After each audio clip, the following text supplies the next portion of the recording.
blessing today.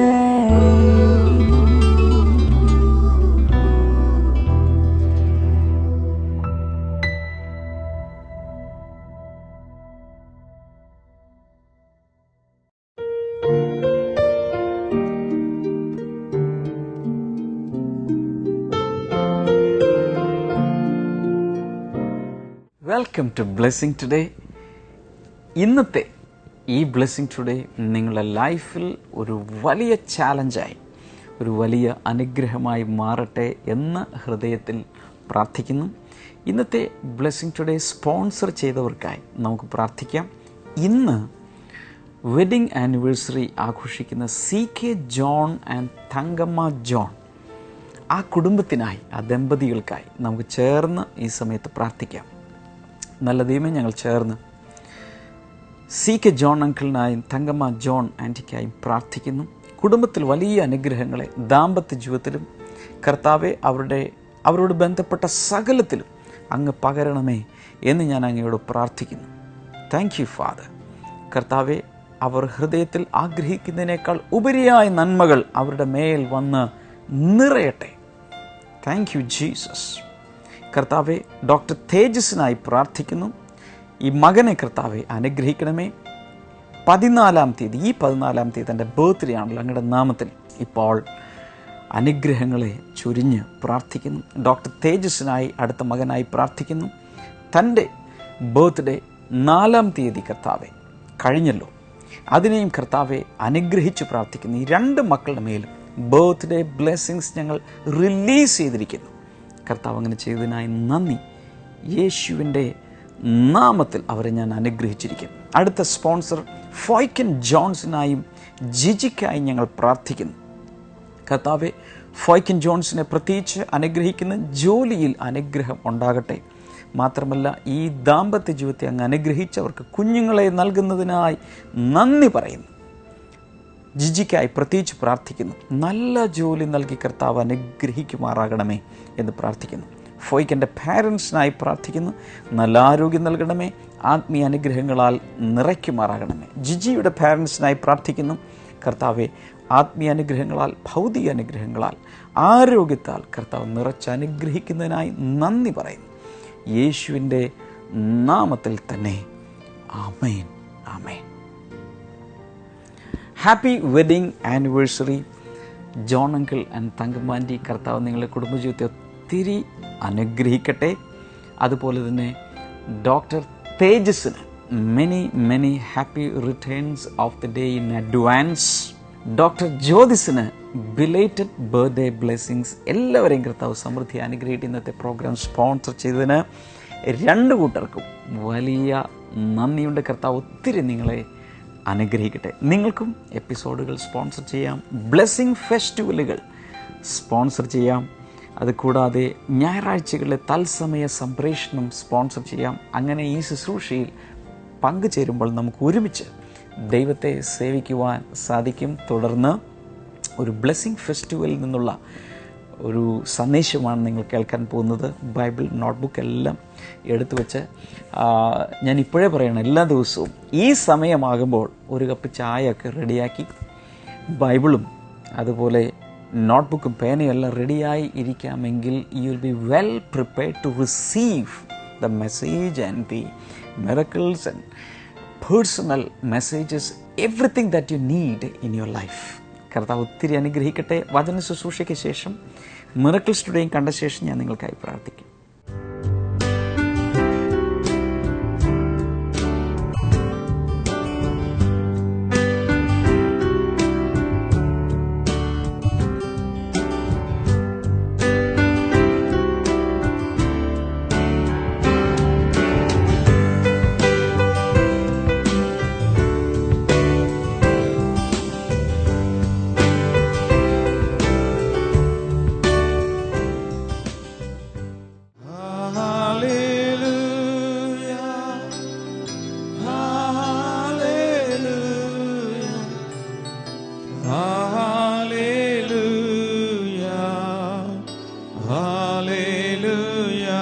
ജീവനുമെൻ്റെ ജീവനുമെൻ്റെ സർവസ്വ മുൻപിലണച്ചു കുമ്പിടുന്നു ജീവനുമെന്റെ സർവസ്വവും മുൻപിലണച്ചു കുമ്പിടുന്നു. 1 കൊരിന്ത്യർ 1-ാം അധ്യായം 30-ാമത്തെ വാക്യമാണ് നമ്മൾ ഈ സമയത്ത് വായിക്കാൻ പോകുന്നത്. അവിടുന്ന് മുഖേനയാണ് നിങ്ങൾ ക്രിസ്തുയേശുവിലായിരിക്കുന്നത്. നിങ്ങൾ ക്രിസ്തുയേശുവിൽ ആയിരിക്കുന്നത്. ക്രിസ്തു നമുക്ക് വേണ്ടി, യേശു കർത്താവ് നമുക്ക് വേണ്ടി ദൈവത്തിൽ നിന്നുള്ള ജ്ഞാനവും നീതിയും വിശുദ്ധിയും വീണ്ടെടുപ്പും ആയിത്തീർന്നു. അതിൻ്റെ ആദ്യത്തെ ഭാഗമാണ് ഒരല്പം ഊന്നി പറയാൻ ഞാൻ ആഗ്രഹിക്കുന്നത്. ഇംഗ്ലീഷിൽ ഇങ്ങനെയാണ് എഴുതിയിരിക്കുന്നത്: it is because of him that you are in Christ Jesus. അവിടുന്ന് മുഖേനയാണ് നിങ്ങൾ ക്രിസ്തുയേശുവിൽ ആയിരിക്കുന്നത്. You can have a life in Christ or inside Christ. യേശു ക്രിസ്തുവിൻ്റെ ഉള്ളിൽ നിങ്ങൾക്ക് ജീവിക്കാൻ കഴിയും. അങ്ങനെ ഒരു ജീവിതം, അതാണ് ദൈവത്തിൻ്റെ വചനം നമ്മളോട് പറയുന്നത്. ഒത്തിരി പേര് ബൈബിൾ വായിക്കാറുണ്ട്, പക്ഷേ ബൈബിളിൻ്റെ പൊരുൾ തിരിഞ്ഞു കിട്ടാറില്ല. എന്നാൽ ഇന്ന് പരിശുദ്ധാത്മാവ് ബൈബിളിനകത്തുള്ള വചനങ്ങൾക്കകത്തുള്ള ചില സത്യങ്ങൾ വെളിപ്പെടുത്തുമ്പോൾ, പണ്ട് കുവൈറ്റിലൊക്കെ നടന്ന സമയത്ത്, യുദ്ധം നടന്ന സമയത്ത്, പട്ടിണിയായ സമയത്ത് ഹെലികോപ്റ്ററിൽ കൊണ്ടുവന്ന ഫുഡ് പാക്കറ്റ്സ് വിതരണം ചെയ്തു. ഹെലികോപ്റ്ററിൻ്റെ മുകളിൽ നിന്ന് താഴേക്ക് ഭക്ഷണപ്പൊതികൾ ഇട്ട് കൊടുക്കും. ആ സമയത്ത് ജനക്കൂട്ടം മുഴുവൻ, പണ്ടൊക്കെ വലിയ നിലയിൽ ജീവിച്ചവരാ, പക്ഷേ വിശപ്പ് കൊണ്ട് മുകളിൽ നിന്നും വീഴുന്ന ഭക്ഷണപ്പൊതികൾക്ക് വേണ്ടി അവരിങ്ങനെ ചാടിപ്പിടിക്കും. കാരണം അത് കിട്ടിയാലേ വിശപ്പടക്കാൻ സാധിക്കും. അതേ ആർത്തി ദൈവത്തിൻ്റെ വചനം കേൾക്കുമ്പോൾ നമ്മുടെ അകത്തുണ്ടാകണം. ഞാൻ പറഞ്ഞ എത്ര പേർക്ക് മനസ്സിലായി? അങ്ങനെ ആർത്തിയോടെ ദൈവവചനം പിടിച്ചെടുക്കാമെങ്കിൽ നാളുകളിൽ നിങ്ങളുടെ ജീവിതത്തിൽ ഒരു വലിയ മാറ്റം വരാൻ പോകുകയാണ്. ബ്ലെസ്സിംഗ് ഫെസ്റ്റിവലുകൾ നടത്തപ്പെടുന്നത് രോഗസൗഖ്യങ്ങൾക്ക് വേണ്ടി മാത്രമല്ല, രോഗസൗഖ്യങ്ങൾ അല്ലാതെയും നടക്കുന്നുണ്ട്. മരുന്ന് കഴിച്ചാലും ചിലപ്പോൾ രോഗസൗഖ്യം കിട്ടിയെന്നിരിക്കും. ചിലപ്പോൾ മരുന്ന് കഴിക്കാതെ തന്നെ ചില രോഗങ്ങൾ മാറിപ്പോവും. അതൊക്കെ അവിടെ നടന്നോളും. അതെല്ലാം ശരീരത്തിൻ്റെ കാര്യമാണ്. എന്തല്ല, അതിനപ്പുറത്ത് നിങ്ങളുടെ ജീവിതത്തിൻ്റെ കാര്യം, നിത്യജീവന്റെ കാര്യമാണ് ഞാൻ പറയുന്നത്. Number 1, you can have a life inside Christ. ക്രിസ്തുയേശുവിൻ്റെ അകത്ത് നിങ്ങൾക്ക് ജീവിക്കാൻ കഴിയും. ഞായർ, തിങ്കൾ, ചൊവ്വ, ബുധൻ, വ്യാഴം, വെള്ളി, ശനി, ഞായർ, തിങ്കൾ, ചൊവ്വ, ആഴ്ചയിലെ ഓരോ ദിവസവും നിങ്ങൾക്ക് ക്രിസ്തുയേശുവിൻ്റെ ഉള്ളിൽ ജീവിക്കാൻ കഴിയും. യേശുവിനാൽ കവർ ചെയ്യപ്പെട്ട് ജീവിക്കാൻ കഴിയും. ലേഖനങ്ങളിൽ പല സ്ഥലങ്ങളിലും പൗലോസ് അപ്പസ്തോലൻ ഇതിനെക്കുറിച്ച് പറയുന്നുണ്ട്. നമ്മൾ പലരും ജീവിക്കുമ്പോൾ നമുക്കൊരു ഏകാന്തത തോന്നാറുണ്ട്. ഞാൻ ഒറ്റയ്ക്കാണ്, ചുറ്റും ആളുകളുണ്ട്, പക്ഷെ ഞാൻ ഒറ്റയ്ക്കാണ്, എന്നെ സഹായിക്കാൻ ആരുമില്ല, അങ്ങനെയൊക്കെ ചിന്തിക്കുന്ന പലരുണ്ട്. പക്ഷേ യോഹന്നാന്റെ സുവിശേഷം 14-ാം അധ്യായത്തിൽ യേശു പറഞ്ഞത്, ഞാൻ നിങ്ങളെ ഒരിക്കലും അനാഥരായി വിടുകയില്ല, ഞാൻ നിങ്ങളുടെ അടുക്കൽ വരും, നിങ്ങൾ എൻ്റെ ഉള്ളിൽ ജീവിക്കും, ഞാൻ നിങ്ങളുടെ ഉള്ളിൽ വരും, എൻ്റെ പിതാവും ഞാനും നിങ്ങളിൽ വന്ന് വസിക്കും. യഥാർത്ഥത്തിൽ അങ്ങനെ ഒരു ആത്മീയ ജീവിതത്തെക്കുറിച്ചാണ് യേശു പറയുന്നത്. നാം യേശുവിൻ്റെ ഉള്ളിൽ ജീവിക്കുക, യേശു നമ്മുടെ ഉള്ളിലും ജീവിക്കുക. ഹല്ലേലൂയ. ചുമ്മാ ജീവിക്കുകയല്ല. എങ്ങനെയാ ജീവിക്കാൻ പോകുന്നത്? ക്രിസ്തുയേശുവിൻ്റെ അകത്ത് ജീവിക്കുക. അങ്ങനൊരു ജീവിതം സാധ്യമാണ്. 2 വെളിപ്പാട് പുസ്തകം 14-ാം അധ്യായം 13-ാമത്തെ വാക്യം വായിക്കുമ്പോൾ, അപ്പോൾ ഞാൻ സ്വർഗത്തിൽ നിന്നൊരു ശബ്ദം കേട്ടു. അപ്പോൾ ഞാൻ സ്വർഗത്തിൽ നിന്നും ഒരു ശബ്ദം കേട്ടു. എഴുതുക, ഇപ്പോൾ മുതൽ കർത്താവിൽ മരിക്കുന്ന മൃതന്മാർ അനുഗ്രഹീതർ. അവിടെ എന്താ പറഞ്ഞത്? നിങ്ങൾക്ക് മരിക്കുമ്പോൾ ചുമ്മാ ഏതെങ്കിലും കട്ടിലിലോ ഹോസ്പിറ്റലിലോ വെന്റിലേറ്ററിലോ കിടന്ന് പിടഞ്ഞു മരിക്കേണ്ട ആവശ്യമില്ല. ഇവിടെ പറയുന്നത് നിങ്ങൾക്ക് കർത്താവിൽ മരിക്കാൻ കഴിയും. എത്ര പേർ ശ്രദ്ധിച്ചു? ഞാൻ ആദ്യം എന്താ പറഞ്ഞത്? ക്രിസ്തുവിൻ്റെ അകത്ത് നമുക്ക് ഈ ഭൂമിയിൽ ജീവിക്കാൻ കഴിയും. 2, മരിക്കുമ്പോൾ കർത്താവിൽ മരിക്കുവാൻ സാധിക്കും. സങ്കീർത്തനങ്ങൾ നമ്മൾ വായിക്കും, തൻ്റെ ഭക്തന്മാരുടെ മരണം ദൈവത്തിന് വിലയേറിയത്. യേശുവിൻ്റെ കുഞ്ഞുങ്ങൾ മരിക്കുന്ന സമയത്ത് അത് വളരെ പ്രഷ്യസ് ആണ് ദൈവത്തിന്. എനിക്ക് തോന്നുന്നു ഒരു 5-6 കോടി ദൂതന്മാരെങ്കിലും ചുറ്റും വന്ന് നിൽക്കുന്നുണ്ടായിരിക്കും മരിക്കുന്ന സമയത്ത്. കാരണം എന്താ? സ്വർഗത്തിലേക്ക് ഒരാൾ കൂടെ പ്രവേശിക്കാൻ പോകുകയാണ്. ഹല്ലേലൂയ. അതുകൊണ്ട് ദൂതന്മാരൊക്കെ ഇങ്ങനെ നോക്കി നിൽക്കുക. Oh, one more is coming. Welcome ചെയ്യാൻ വേണ്ടി ദൂതന്മാർ റെഡിയായി നിൽക്കുകയാണ്. ഹല്ലേലൂയ. ബൈബിൾ പറയുന്നു, ഒരു കാര്യത്തിന്റെ ആരംഭത്തേക്കാൾ അവസാനം നല്ലതായിരിക്കണം. Praise God. തുടങ്ങിയത് ഒരു വല്ലാത്ത രീതിയിലായിരിക്കും നിങ്ങളുടെ ജീവിതം. ഇപ്പോഴും നിങ്ങളുടെ ജീവിതം ഒരു വല്ലാത്ത ഷേപ്പിലാണ്. അതൊന്നും ഒരു പ്രശ്നമല്ല. പക്ഷെ മരിക്കുമ്പോൾ നല്ല രീതിയിൽ മരിക്കാമെങ്കിൽ അതാണ് കർത്താവ് കാണുന്നത്. അതിനാണ് വിലയുള്ളത്. കാരണം അവിടെയാണ് നിങ്ങളുടെ നിത്യ ജീവിതം തുടങ്ങുന്നത്. Praise God. ഒരു കാര്യം നമ്മൾ മനസ്സിലാക്കേണ്ടത്, മരിക്കുന്ന സമയത്ത് നമ്മൾ കർത്താവിൻ്റെ കൈകളിൽ കിടന്ന് മരിക്കണം. ചുറ്റും വേറെ ആരുമില്ലെങ്കിലും കുഴപ്പമൊന്നുമില്ല. മോശ മരിച്ച സമയത്ത് നിങ്ങൾ ഓർക്കുന്നുണ്ടോ? ഭാര്യ അടുത്തുണ്ടായിരുന്നില്ല, മക്കൾ അടുത്തുണ്ടായിരുന്നില്ല, മരുമക്കൾ അടുത്തുണ്ടായിരുന്നില്ല, പിന്നെ അസിസ്റ്റന്റുമാർ ആരും അടുത്തുണ്ടായിരുന്നില്ല, ജോഷു അടുത്തുണ്ടായിരുന്നില്ല. പക്ഷേ ദൈവം ഉണ്ടായിരുന്നു. ദൈവത്തിൻ്റെ കൈകളിൽ മോശ മരിച്ചു എന്ന് മാത്രമല്ല, നമ്മൾ മനസ്സിലാക്കുന്നത് അവൻ്റെ ഫ്യൂണറൽ സർവീസ് നടത്തിയത് ആരായിരുന്നു? ദൈവമാണ് നടത്തിയത്. അവൻ്റെ കബറടക്കം വരെ കർത്താവ് നടത്തി. ആർക്കും ആ ശരീരം പോലും കർത്താവ് വിട്ടുകൊടുത്തില്ല. കാരണം മോശെ ദൈവത്തിൻ്റെ സന്നിധിയിൽ വളരെ വിലപ്പെട്ടവനായിരുന്നു. അതുകൊണ്ട് എത്ര പേർക്ക് ആഗ്രഹമുണ്ട് മരിക്കുന്ന സമയത്ത് യേശുവിൻ്റെ കയ്യിൽ കിടന്നങ്ങ് മരിക്കണം, അങ്ങനെ ദൈവസന്നിധിയിലേക്ക് ചേർക്കപ്പെടണം? അങ്ങനെ ആഗ്രഹമുള്ളവർ ഇപ്പോഴേ കണ്ട് പ്രാർത്ഥിച്ച് ഒരുങ്ങിക്കോ. നല്ല ഒരു മരണം ക്രിസ്തുവിൽ നമുക്ക് ലഭിക്കും. 3-ാമത്തെ ഒരു കാര്യം ഞാൻ നിങ്ങളോട് പറയാനുള്ളത്, കൊലോസ്യ ലേഖനം 2-ാം അധ്യായം 10-ാമത്തെ വാക്യം. And you have been given fullness in Christ who is the head over every power and authority. ക്രിസ്തുവിൽ ദൈവത്തിന്റെ സർവ സമ്പൂർണതയും ദേഹരൂപമായി വസിക്കുന്നു.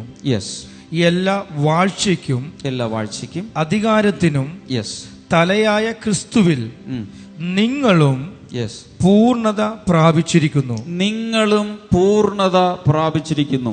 ഇനി വളരെ ശ്രദ്ധിച്ച് കേൾക്കേണ്ട ഒരു കാര്യമാണ്, നമ്മളെല്ലാവരും പല നിലകളിൽ അപൂർണതകളുള്ളവരാണ്. ഒരാൾ യേശുവിൻ്റെ അകത്തേക്ക് വന്നാൽ ആ വ്യക്തി എന്തായി മാറും? പൂർണ്ണതയുള്ള വ്യക്തിയായി മാറും. നമ്മുടെ അപൂർണതകൾ മുഴുവൻ ക്രിസ്തുയേശുവിൽ മാറിപ്പോവും. ഇവിടെ ഇരിക്കുന്ന എല്ലാവരും, ഞാൻ ഉൾപ്പെടെ എല്ലാവരും പാപം ചെയ്തവരാ, തെറ്റുകളും കുറവുകളുള്ളവരാ. എന്നാൽ യേശുവിലേക്ക് വരുമ്പോൾ യേശു നമ്മുടെ പാപങ്ങളെ എടുത്തു മാറ്റുന്നു. നമ്മുടെ പാപങ്ങൾ മുഴുവൻ യേശു കർത്താവ് എടുത്തു മാറ്റുകയാണ്. എത്ര പേർക്ക് സന്തോഷമുണ്ട് കേട്ടിട്ട്? പക്ഷെ നമ്മൾ എന്തായിത്തീരണം? യേശുവിൻ്റെ അകത്ത് ആയിത്തീരണം. യേശുവിൻ്റെ അകത്ത് നമ്മൾ ആയിത്തീരുമ്പോൾ എല്ലാ പാപങ്ങളും നമ്മിൽ നിന്നും മാറിപ്പോകും. നമ്മുടെ എല്ലാവരുടെയും കയ്യിൽ ഒത്തിരി അനീതിയുണ്ട്. 1 കൊരിന്ത്യർ 1:30 നമ്മൾ വായിച്ചു, യേശു കർത്താവ് നമുക്ക് വേണ്ടി നീതിയായി മാറി. അതിൻ്റെ അർത്ഥം യേശുവിലേക്ക് വരുമ്പോൾ നമ്മുടെ അനീതി മുഴുവൻ മാറിപ്പോയി. നമ്മൾ എന്തായി മാറും? നമ്മൾ നീതിയുള്ള വ്യക്തികളായി മാറും. ഹല്ലേലൂയ. നമ്മിൽ ഒത്തിരി അവിശ്വാസങ്ങളും പ്രശ്നങ്ങളൊക്കെ ഉണ്ട്. പക്ഷെ യേശുവിലേക്ക് വരുമ്പോൾ അതെല്ലാം മാറി യേശുവിൻ്റെ അകത്ത് ഉള്ളടക്കം ചെയ്തിട്ടുള്ള പൂർണ്ണത നമ്മുടെ സ്വന്തമായി മാറും. ഹല്ലേലൂയ. ഇതെല്ലാം വിശ്വാസത്താൽ നമുക്ക് ലഭിക്കുന്നതാണ്. ലൂക്കോസിന്റെ സുവിശേഷം 10-ാം അധ്യായം 19-ാമത്തെ വാക്യം വായിക്കുമ്പോൾ അതിൻ്റെ അവസാനത്തെ ഭാഗം മാത്രം ഇങ്ങനെയാ പറയുന്നത്, നത്തിങ് വിൽ ഹാം യു. ഒന്നും നിങ്ങൾക്ക് ഒരു ദോഷവും വരുത്തുകയില്ല. ഒത്തിരി പേരും രാവിലെ മുതൽ രാത്രി വരെ, അയ്യോ എന്തെങ്കിലും എനിക്ക് സംഭവിക്കും, എന്തെങ്കിലും എൻ്റെ കുഞ്ഞിന് സംഭവിക്കും, അയ്യോ ഏതെങ്കിലും പിശാച് ഇപ്പോൾ കയറുമോ, ഈ വീട്ടിലേക്ക് കയറി വരുമോ, രാത്രി കിടക്കാൻ നേരത്തെ അയ്യോ ഏത് കുട്ടിച്ചാത്തനാണോ ഇന്ന് രാത്രി വരാൻ പോകുന്നു എന്നൊരു ഭയത്തിലാണ് പലരും ജീവിക്കുന്നത്. പക്ഷെ ബൈബിൾ എന്താ പറയുന്നത്? ഒന്നും എനിക്ക് ഒരു ദോഷവും വരുത്തുകയില്ല. എപ്പോഴാ? ക്രിസ്തു യേശുവിൻ്റെ അകത്ത് ജീവിക്കുമ്പോൾ. യേശു നിന്റെ ഉള്ളിലുണ്ടോ? നീ യേശുവിൻ്റെ അകത്തായോ? ഉറപ്പ് തരാം, ഒന്നും ഒരിക്കലും ഒരു ദോഷവും നിനക്ക് വരുത്തുകയില്ല. ഒരിക്കൽ കർത്താവ് ഇങ്ങനെ വരെ പറഞ്ഞു, ആരെങ്കിലും നിന്നെ തൊട്ടാൽ എൻ്റെ കൃഷ്ണമണിയെ തൊടുന്നത് പോലെ ഇരിക്കും. ഹല്ലേലൂയ. ആർക്കെങ്കിലും കൃഷ്ണമണിയെ തൊടാൻ സാധിക്കുക? ഇങ്ങനെ വരുമ്പോൾ തന്നെ കണ്ണടച്ചു കളയും നമ്മൾ, ഇല്ലെങ്കിൽ നമ്മൾ കണ്ണ് പൊത്തിപ്പിടിക്കും. ആരും നമ്മുടെ ഇവിടെ തൊടാൻ നമ്മൾ സമ്മതിക്കുകയില്ല. ഇതുപോലെ ദൈവം പറയാ, നിന്നെ തൊടാൻ ഒരുവനെയും ഞാൻ സമ്മതിക്കുകയില്ല. അപ്പോ ബ്രദറെ, ഒത്തിരി പേരെന്നെ തൊട്ടല്ലോ, ഉപദ്രവിച്ചല്ലോ. അതിനെല്ലാം കാരണം ശരിയായ രീതിയിൽ നീ ക്രിസ്തുവിന്റെ അകത്ത് വന്നിട്ടില്ല. വന്നു കഴിഞ്ഞാൽ ആരും നിനക്ക് ഒരു ദോഷവും വരുത്തുകയില്ല, ആരും നിന്നെ തൊടുകയില്ല. ഒരു പൈശാചിക ശക്തികളും, പാമ്പുകളോ തേളുകളോ പിശാചിന്റെ ഒരു ബലമോ നിന്നെ ഒരിക്കലും തൊടുകയില്ല. 1 യോഹന്നാൻ 5:18 വാക്യം നമുക്ക് വായിച്ചു കേൾക്കാം. ദൈവത്തിൽ നിന്ന് ജനിച്ചവൻ പാപം ചെയ്യുന്നില്ല എന്ന് നമുക്കറിയാം. ഓക്കെ. ദൈവപുത്രൻ അവനെ സൂക്ഷിക്കുന്നു. ദൈവപുത്രൻ അവനെ സൂക്ഷിക്കുന്നു. ദുഷ്ടൻ അവനെ തൊടുന്നതുമില്ല. ദുഷ്ടൻ അവനെ തൊടുന്നതുമില്ല. We know that anyone born of God does not continue to sin. The one who was born of God keeps him safe, and the evil one cannot harm him. ഒരിക്കൽ കൂടെ യോഹന്നാൻ എന്ന അപ്പസ്തോലൻ നമുക്ക് ഉറപ്പു തരികയാണ്, ദൈവപുത്രൻ അവനെ സൂക്ഷിക്കുന്നു, അവളെ സൂക്ഷിക്കുന്നു. ഇവിടെ ഇരിക്കുന്ന ഓരോരുത്തർക്കും വിശ്വസിക്കാമോ, ഇന്ന് മുതൽ ദൈവപുത്രനായ യേശു നിന്നെ സൂക്ഷിക്കാൻ പോകുകയാണ്. മാത്രമല്ല, ദുഷ്ടന് നിന്നെ തൊടാൻ സാധ്യമല്ല. ഹല്ലേലൂയ. യോഹന്നാൻ 10 നമ്മൾ വായിക്കുന്നു, എൻ്റെ അടുക്കൽ വരുന്ന ഒരുത്തനെയും ഞാൻ ഒന്നിനെയും തൊടാൻ സാധ്യമല്ല, ആർക്കും അവയെ എൻ്റെ കയ്യിൽ നിന്നും പിടിച്ചു പറിക്കാൻ സാധ്യമല്ല. ഹല്ലേലൂയ. കർത്താവിൻ്റെ വിരലുകളുടെ ഇടയിൽ നിന്നും ആർക്കും നമ്മെ പിടിച്ചു പറിക്കാൻ സാധ്യമല്ല. അതുപോലെ ഭദ്രമായി കർത്താവ് നമ്മളെ കാത്ത് സൂക്ഷിച്ചിരിക്കും. യോഹന്നാന്റെ സുവിശേഷം 1-ാം അധ്യായം 12-ാമത്തെ വാക്യത്തിൽ നമുക്ക് മിക്കവർക്കും ബൈ ഹാർട്ട് അറിയാവുന്നൊരു വാക്യമാണ്. എന്താണത്? അവനെ കൈക്കൊണ്ട് അവന്റെ നാമത്തിൽ വിശ്വസിക്കുന്ന എല്ലാവർക്കും ദൈവ മക്കളാകുവാൻ അവൻ അധികാരം കൊടുത്തു. ഞാനതിനെ സാധാരണ വ്യാഖ്യാനിക്കുന്നത് ഇങ്ങനെയാണ്, ഇതാണ് നമ്മുടെ ഐഡന്റിറ്റി കാർഡ്. ഹല്ലേലൂയ. നമുക്ക് ഏതെങ്കിലും ഒരു സ്ഥാപനത്തിൽ ജോലി ചെയ്യുമ്പോൾ ഒരു ID കാർഡ് കിട്ടും, അതുകൊണ്ട് കാണിച്ചാൽ നമുക്ക് കയറിപ്പോവാം. ശരിയാണോ? പിന്നെ ഗവൺമെന്റ് നമുക്ക് ആധാർ കാർഡും അല്ലാത്ത പല കാർഡുകളൊക്കെ തരുന്നുണ്ട്. അത് കണ്ടാൽ അറിയാം ഇന്ന സ്റ്റേറ്റിൽ ഇന്ന നാട്ടിൽ ജീവിക്കുന്ന ഒരു പൗരനാണിത്. ശരിയാണല്ലോ? ID card.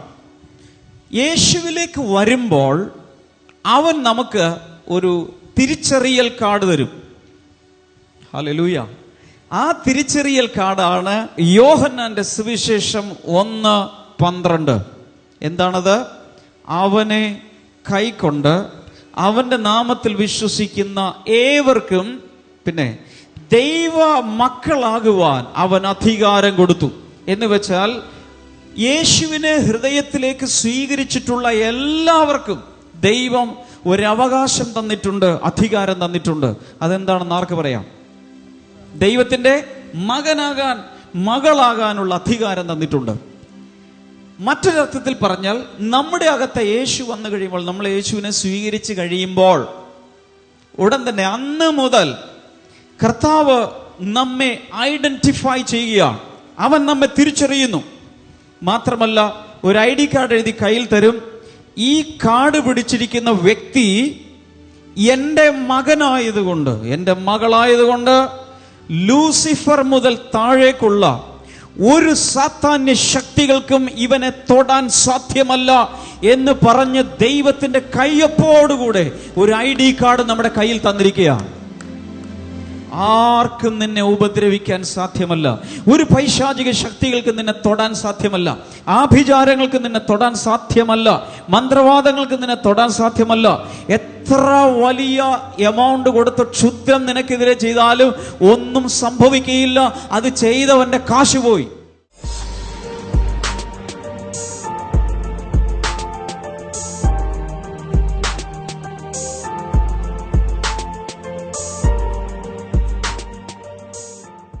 ബ്രദർ, ഈ സിസ്റ്ററുടെ പേര് ലീലാമ്മ ജോർജ് എന്നാണ്. ഓക്കെ. യേശു കർത്താവ് തന്റെ ജീവിതത്തിൽ ചെയ്ത വലിയൊരു സൗഖ്യമാണ് ഇപ്പോൾ സാക്ഷീകരിക്കുന്നത്. തന്റെ ജീവിതത്തിൽ, തന്റെ ശരീരത്തില് അതിഭയങ്കരമായ ചൊറിച്ചില് മാത്രമല്ല, ചൊറിയുമ്പോൾ ആ ശരീരം ചൊറിയുന്ന ഭാഗം പൊട്ടി അവിടെ പാടുകൾ വന്നുകൊണ്ടിരിക്കുക. താന് അത് അസഹനീയമായപ്പോ ആയുർവേദവും അലോപ്പതിയും താൻ ഉപയോഗിച്ചു. എന്നിട്ടും ഒരു കുറവും കണ്ടില്ല എന്നാ പറയുന്നത്. ശേഷം നമ്മുടെ പ്രയർ സെന്ററിൽ വിളിച്ച് പ്രാർത്ഥിച്ചു.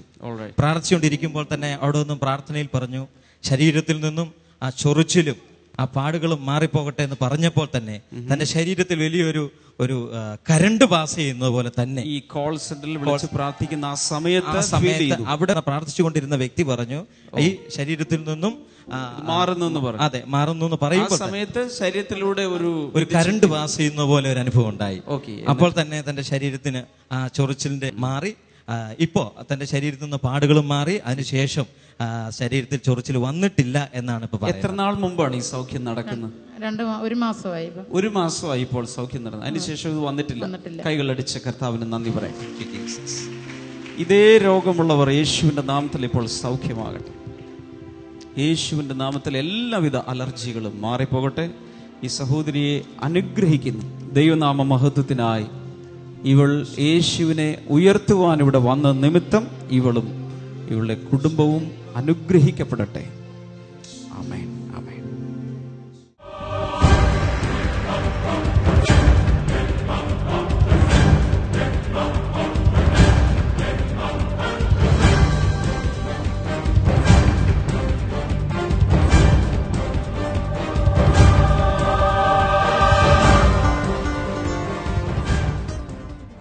ഞാൻ ഈ സമയത്ത് നിങ്ങൾക്കായി പ്രാർത്ഥിക്കും. കർത്താവ് യേശുവിൻ്റെ നാമത്തിൽ വായ്ക്കകത്ത് ക്യാൻസർ ഉള്ളൊരു വ്യക്തിയെ കർത്താവ് ഇപ്പോൾ സൗഖ്യമാക്കുന്നു. ഇൻ ജീസസ് നെയിം അത് സംഭവിക്കട്ടെ. Thank you Lord. അതുപോലെ കഴുത്തിൻ്റെ പുറകിലായി എന്തൊരു വലിയ പ്രോബ്ലം അനുഭവിക്കുന്ന ഒരു വ്യക്തിയെ യേശു കർത്താവ് ഇപ്പോൾ സൗഖ്യമാക്കുന്നു. പലപ്പോഴും കോളർ ധരിച്ചുകൊണ്ട് കഴുത്തിന് സ്പോണ്ടിലൈറ്റിസ്, അതുപോലെ കഴുത്തിൻ്റെ തേയ്മാനം പോലെയുള്ള കാര്യങ്ങൾക്ക് കോളർ ധരിക്കുന്ന ചില വ്യക്തികളെ കർത്താവ് ഇപ്പോൾ സൗഖ്യമാക്കുന്നു. നട്ടലിൻ്റെ പ്രോബ്ലം സൗഖ്യമാകട്ടെ. Thank you Lord. കരളിൻ്റെ രോഗങ്ങൾ സൗഖ്യമാകട്ടെ. പൈൽസ് രോഗം സൗഖ്യമാകട്ടെ. In Jesus name. Reproductive organs യേശുവിൻ്റെ നാമത്തിൽ ഇപ്പോൾ സൗഖ്യമാകട്ടെ. Thank you father. വലിയ വിടുതലുകൾ ശരീരത്തിലുണ്ടാകട്ടെ. ത്വക്ക് രോഗങ്ങൾ മാറിപ്പോട്ടെ. അലർജികൾ സൗഖ്യമാകട്ടെ. വിട്ടുമാറാത്ത കോഫ്, എത്ര ഒക്കെ ചെയ്തിട്ടും നിൽക്കാത്ത ചുമ കർത്താവ് സൗഖ്യമാക്കുന്നു. അതിൻ്റെ കാരണങ്ങൾ വേറെ പലതുമായിരിക്കാം. എന്നാൽ കർത്താവ് ഇപ്പോൾ നിങ്ങളെ സൗഖ്യമാക്കുന്നു. In the name of Jesus. Thank you Lord.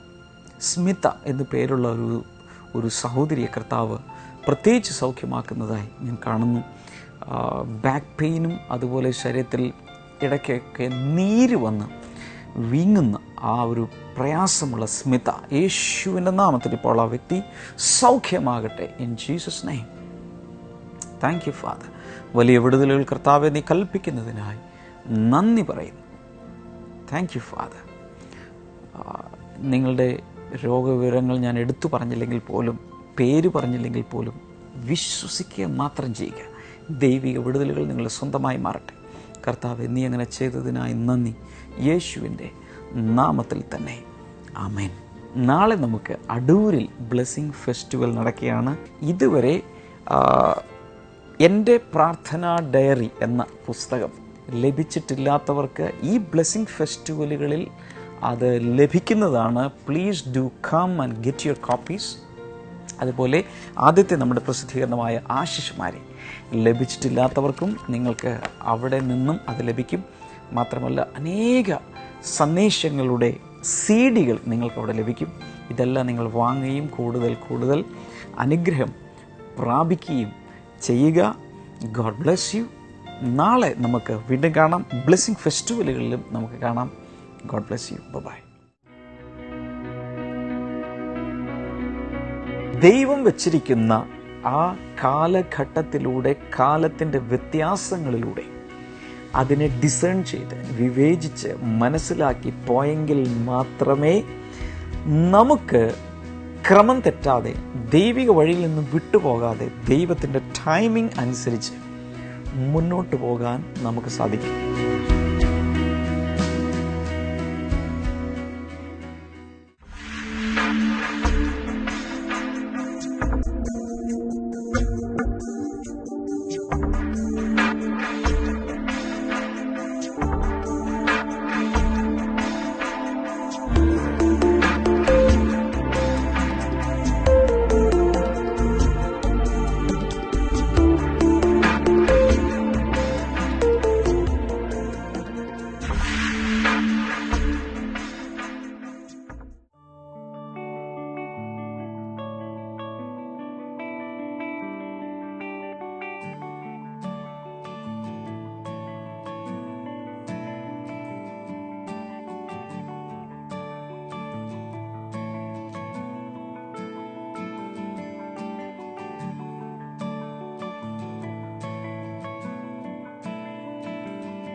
പ്രാർത്ഥനയ്ക്കും മറ്റു വിവരങ്ങൾക്കുമായി ഇപ്പോൾ തന്നെ വിളിക്കുക 0484 4 222 111 0484 422 111.